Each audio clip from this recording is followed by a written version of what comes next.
Tony D here with a Piney podcast. Little Jones asleep on the couch. And this is all things South Jersey here on a Piney podcast. We're going to go through some news. I can absolutely not find any new trailers. Forget it. I think I'm done for today on the movie front. So there's not a lot of news in South Jersey, but we're going to get into it. Smash like and subscribe. And speaking of South Jersey, don't forget to check out the Pineys, books 1 through 9, available at Amazon, or you could go to thepineys.com and see my website. The Galloway Hunting Lodge is open for business as always.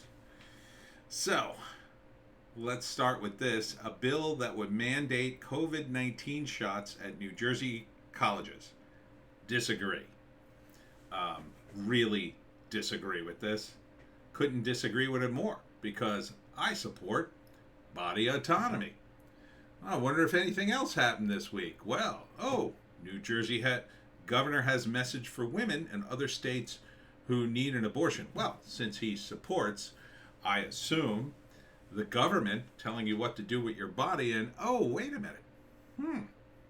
That's weird. That's weird. See, he's going to defy the government now. See, he wants the government to do certain things with your body, but other certain things he says, that's wrong. Well, isn't that strange? How does that work exactly?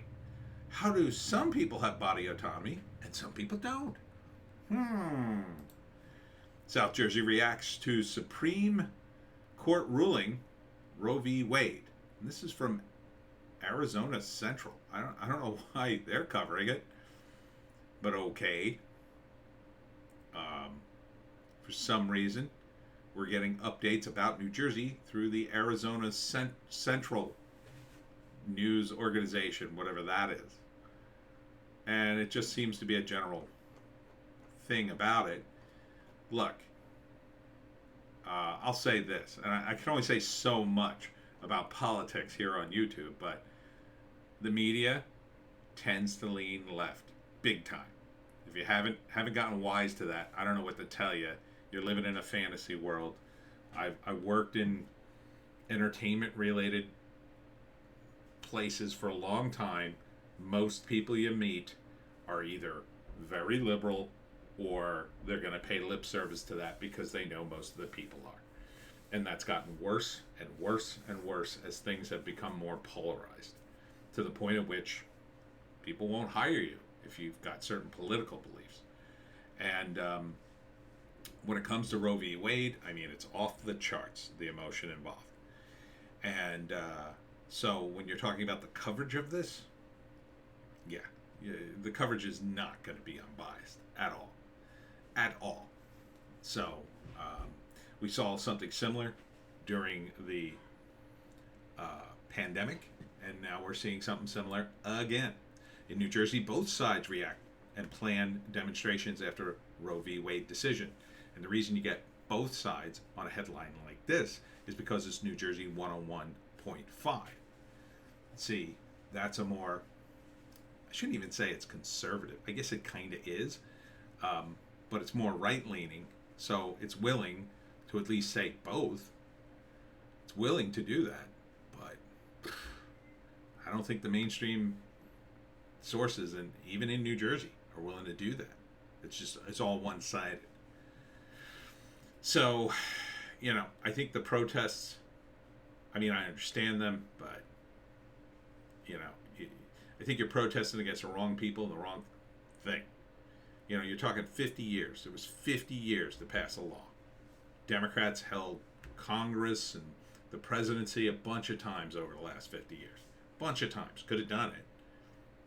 Now suddenly, they wanted this to happen. They now have something to run on in the next election. They could run on abortion. So, and this was totally avoidable. Totally avoidable. Could have been done, and it wasn't. It's very similar to the situation in the Ukraine. Totally avoidable. But staying in power, keeping your political fortunes, the winds of political fortune blowing, sometimes requires you to do things that are against what actually would do some good. Because if you do too much good, they kick you out because there's nothing to complain about. It demotivates your side. They're lying around living a good life, and then the other side jumps on it. Gee, I wonder when that happened. So, yeah, this is not great, but it's nothing unexpected here in South Jersey. Protesters want Murphy to deny future fossil fuel projects. Sure, I mean, he's already got this boondoggle of a wind farm down in Salem. I don't know what that's going to do. We'll probably end up with rolling blackouts, but will these idiots care? Well, look at the audience. Half of them are old, it looks like, so I don't even know if they'll be around. The other half, do they even understand? You know, the smartest man in the world, Elon Musk, says you couldn't replace, it would take it 25 years to replace cars with electric vehicles, even if you did it at like right now and at the biggest production ever. And that was before the pandemic of unknown origin. So when that guy says it's not time, you really ought to take heed. But these people, back in the day when people talked about environmentalism, and I'm talking the 70s and 80s, these were college educated people. So they would come forth with, knowledge and stats and something. Not anymore. Not anymore. This is an accessory for these people. Oh, I went to the protest. I was on Instagram. They don't know things. I'm just disgusted by them. Same thing with a lot of other protests. It's become the fashionable thing to do, especially for many women. And you can see by this crowd, it's mostly women. So ladies, at least learn the damn science, please, before you go out and do one of these. After Supreme Court gun ruling, this is how New Jersey will limit concealed carry. Yeah, because we're all about limiting your liberty here. If you wonder why New Jersey will turn red, here's one reason. You people can't take a win and just step back. You got to panic. Oh, you lose one or two Supreme Court hearings, and now it's oh God, we got to crack down. We got to crack down now. Okay, yeah, this is again going to be why New Jersey will go red in the next. I'm going to call it 2 to 8 years. Might take that long. Certainly, the legislature is within striking distance for the next election. New Jersey Assembly advances bill raising firearm purchase to age 21. Yeah, that ought to solve the problem. Yeah, that ought to make sense for an 18-year-old who's in the Army who comes home and can't purchase a firearm and he just spent training on. Yeah, it makes total sense, doesn't it? Oh, you can go die for your country. Oh, but you can't defend yourself here. No. Go back to your house and age 3 years and hope nobody shoots you. Ridiculous. A totally ridiculous law. I'm trying not to do politics, but what are you going to do? It's Roe v. Wade. Wildwood, New Jersey former mayor charged with state health benefits fraud, records tampering. Not good. Not good, but unfortunately this is a typical thing in South Jersey. Got a lot of corruption at the local level. The running joke in my old town in Lindenwold was, if you want to know where the mayor is, look for the street that's just been paved. And that's usually who lived there, was the mayor. New Jersey to offer sales tax break on school supplies. Ooh. Ooh. Oh, God. I got 2 cents off a live. So what? I mean, that's a drop in the bucket for this area. Really is. Most people know where to get cheap school supplies anyway. And that is the Berlin Farmers Mart. Back in the old days, I'll tell you this quick story. My friends used to shoplift. I didn't do it, but my friends would shoplift school supplies. And their move was to go into the store. It was called Montgomery Ward's at the time. I believe that's what it was called. And Montgomery Ward's had a garden center. So what they would do is they'd grab their school supplies, and then they'd walk into the garden center, which, was outside, but with a fence. So you couldn't get out there. They couldn't just walk out with the garden supplies. But there was no roof there, right? So it was where all the plants were. So they walk into the garden center, and what they do is they throw all the school supplies over the fence or whatever, and then they do it twice. Like they do 2 copies of everything they needed because they knew. Then we'd leave the store, and then they'd go into the woods behind the store and look for all the stuff they throw. And that's they throw twice as much stuff because sometimes you couldn't find it, and that's how they would shop for school supplies. Sometimes I would go to the Berlin Farmers Mart, where they just have cheap crap a lot of times, and you could find notebooks and pencils for nothing. So what are you talking about here, Murphy? 2s of cents. Big news down here was big fire. This happens not every year, but a lot of times. We have forest fires down in the Pines, and so there was an illegal campfire suspected as the likely cause of New Jersey's biggest wildfire in 15 years, encompassing 13,500 acres of woodlands along the Mulka River before being contained. So not great. I'm kind of surprised, actually. We usually are on top of this, so we do have good management of wildlife. Generally speaking, we do burn-offs and things like that. But it is the summer, so sometimes it just happens. Now this was near the river, so maybe it wasn't as well controlled. Here it is. Huge Pinelands Fire ranks amongst New Jersey's 20 biggest wildfires on record. Wow. As bad as that is, New Jersey has been scorched by even bigger fires on at least 16 occasions dating back to the 1920s. So the biggest being April 1963. The biggest of 37 fires that consumed as much as 183,000 to 190,000 acres overall in the Pine Barrens, known as Black Saturday. Before my time. Another fire in Atlantic City burned several shops on busy Atlantic City Boardwalk. I wonder if this was an accident or an accident. This is also a semi-regular occurrence on boardwalks down here. Certain fires.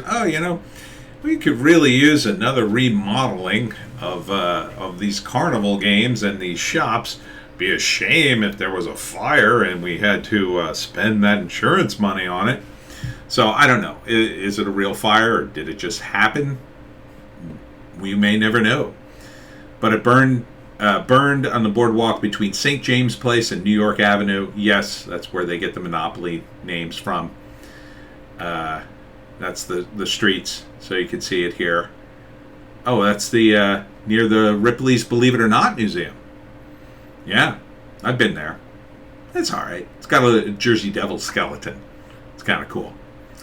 Several businesses were damaged. Brick Oven Pizza, Heavenly Stress Therapy took most damage. So, fire is under investigation. I wonder if it started. Maybe it did start normally, quote unquote, in the pizza joint. South Jersey farmers say Americans need to start buying local produce or they won't survive. Yes, buy your local produce. It's better anyway. It's way better. I try to buy from local produce places. Buying in the supermarket, ugh. I'm definitely down on that. I mean, my go-to place in the winter is like Produce Junction, which is the cheap place.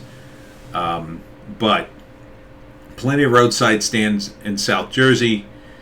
It ain't going to be any cheaper or more expensive. In fact, you may catch a deal at one of the roadside stands. I think more so than most places. I mean, yes, they do deal in volume in places like Produce Junction, but you're really getting good stuff, I think, from the local farmers. So keep an eye out, especially if it's a small little produce stand. Man, you get some good Jersey tomatoes. Ooh, the tomatoes are coming. They're coming. Blueberries are out now, by the way. So get your blueberries. I got to get some damn blueberries. I haven't gotten any yet. Missing emu in West Milford, New Jersey. Lost emu escaped from West Milford, New Jersey farm. Remains missing. How the hell does an emu remain missing? How the hell does no one see the emu? I mean, is he wearing a hat and overcoat and he keeps talking his way into places? How the hell... I mean, there's not that many emus in New Jersey. I can't imagine people saw the emu and went, well, it's probably a different emu. It's either that or unfortunately, the thing might be dead somewhere, lying in a ditch, which is why no one's seen it. But if you've seen the emu, call the Lost West Milford Pets place in Vance. He's 3 years old and lives with 3 other emus on a farm-assessed property. This is in West Milford. So keep an eye out for the emu. Does he have a name? Oh, the emu's name is Vance. Oh, okay. So keep an eye out for Vance. Please don't hit him with your car. And call your local police to get poor Vance back to where he belongs. Older than the U.S., South Jersey Church marks 300 years with service and picnic. That's nice. This is St. John's Episcopal Church in Salem. Will mark its 300th anniversary. Oh, that's nice. Founded on St. John's Day in 1722 with a service of the Holy Eucharist at 10 a.m. on Sunday. It was founded by colonists from England who were members of the Anglican Church. And since there were few clergy members nearby, the first clergy who ministered the congregation were priests who journeyed from Delaware or were Lutheran pastors. St. John's first rector was sent from England. During the War for Independence, the congregation was split between loyalists and patriots. Some went back to England, and the British quartered troops in the church's first building. Yeah, all right. Well, you guys are still around. I guess we can forgive that. There are names of prominent Salem County citizens on the church's stained glass windows with plaques and tombstones outside. In the 300-year-old cemetery, there are buried soldiers from every war, many young children, famous citizens of the area, and casualties of various epidemics. Oh, a lot of history there. Have to check that out. After international tax scandals, South Jersey manufacturing complex is back from the dead. The former aluminum shapes in South Jersey, a manufacturing complex caught in an international tax scandal and liquidated through bankruptcy in 2021, is back from the dead. Instead of being turned into just another warehouse, 2 companies bought the equipment and melting furnace in what amounted to an industrial yard sale and will restart the factory. Officials with the companies and real estate firm that owns the complex said this month. Well, good. Hopefully that'll create some jobs and keep business in South Jersey open. It's great to hear. Where is this complex is what I want to know. It's located off of I-95. That doesn't really tell me much. I-95 goes through the entire state just about. In Pennsauken. Okay, yeah, that makes sense. In 1954, it employed 3,000 in Pennsauken. By last year, it was down to 110. The new aluminum companies could hire a combined 300 workers over the next few years, the executives at the family-owned firms in separate interviews said. All right. Shut up, Joan. Somerville becomes Flavortown. Guy Fieri visits New Jersey restaurant. Okay. This is in diners, drive-ins, and dives. So good. So this is Somerville's Turf and Surf Earth posted pictures to his Facebook page Wednesday of Fieri's visit to the restaurant. Do we have any pictures here? Oh, there he is. There he is. Cool. I like diners, drive-ins, and dives because it's just he just goes there and he only says positive things about the place. So it's not like one of these deals where they're like, "Oh, you're doing everything wrong." It's like, "Oh, these guys are doing something right. Come eat here." So Somerville's drivable for me. He likes everything but eggs, right? It's weird, right? He doesn't like eggs. It's weird. It's such a basic ingredient in things. Girl Scouts sold more cookies than most others in South Jersey. Good for you. They're from Gloucester, Cumberland, and Salem counties. They beat out roughly 12,000 other girls to become the top 10 sellers of Girl Scout cookies in central and southern New Jersey in 2022. Good for you. Let's see. Who was the top? Annabelle Webb was a top 10 seller of Girl Scout cookies in central and south Jersey in 2021 and also made the list this time. Good on you. Good on you and probably your parents who did a lot of the work. Dead body reportedly discovered at Wawa in Southampton. Found dead inside a vehicle parked outside of Wawa. Well, I hope you got your hoagie before you went, dude, and your coffee. The body, according to a news tipster, was advised this newspaper, this is the Pines Barrens Tribune, by the way, and was reportedly removed by authorities around midnight as the day turned to June 4th. So this was a little while ago. This is why I don't do the Piney podcast that often. This was June 4th. It was like 20 days ago. It's not a lot of news in South Jersey. New Jersey cop admits using police computer to pry into OnlyFans model. Yeah, don't do that, dude. It's creepy, number one. Number two, I believe it's illegal now, which is why he's probably in big trouble. You can't use law enforcement. Yeah, this is in Cinnaminson. Oh, dude, I know where Cinnaminson is. That's not far from me. Ooh, dude. Creepy. Don't do that. Stay off of OnlyFans in general. Tabernacle becomes the latest part of Jersey scene to make its mark on the big screen, though in a frightful manner, with Southampton Landmark getting in on the action. Looks like M. Night Shyamalan is shooting his latest movie, or part of it, near Tabernacle. It's a horror movie. Cat may be out of the bag about town's role in production, says the headline in the Pine Barrens Tribune. Part of it, I guess, is at Angie's Roadside Diner. Did they make that up, or is that a real thing? I'm not sure. Another scene was seen in the upcoming movie, causing quite a bit of excitement amongst area residents. So, good? Could this be a Jersey Devil movie? Maybe. I met M. Night Shyamalan. I played basketball with him. A friend of mine knew him, and he was at a party, and we played basketball. I think I gave him some Jersey Devil comics. I believe I did. And he seemed like a nice enough guy. So good luck to you on that. And finally, welcome to Insectropolis. Welcome to Insectropolis, a bug zoo for kids and adults in New Jersey. Ooh, see the tarantula? Nice. So it looks like Tom's River has a new cool thing. Founded by the family behind local bug killers Ozane Termite and Pest Control, Insectropolis is a colorful, unintimidating bug zoo designed to educate children and adults alike. Well, that sounds nice. This time of year, summer camps are colonizing the building after it played host to school groups. Oh, there he is. Look at that. Oh, God, he's touching a tarantula. Oh, watch out, kid. Don't put that in your mouth. There he is holding, what's that, a cricket? Giant cricket of some kind. I'm sure there's lots of beetles. Neat. I would go to the bug zoo. That sounds like fun. Sounds like a fun zoo to go to, right? Kill an hour or two there, then get a t-shirt and go out to eat.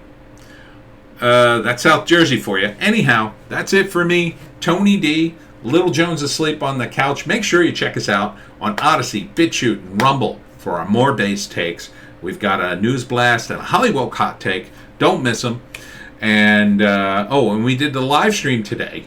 That was on Indian Cinema. And that went really well. People seem to like it. So I'm not sure what we're doing next week. Am I going to be here on Sunday? What's next week? God, days just fly by. Oh, God, we'll be in July. I don't know. We'll do something. But until then, we'll see you.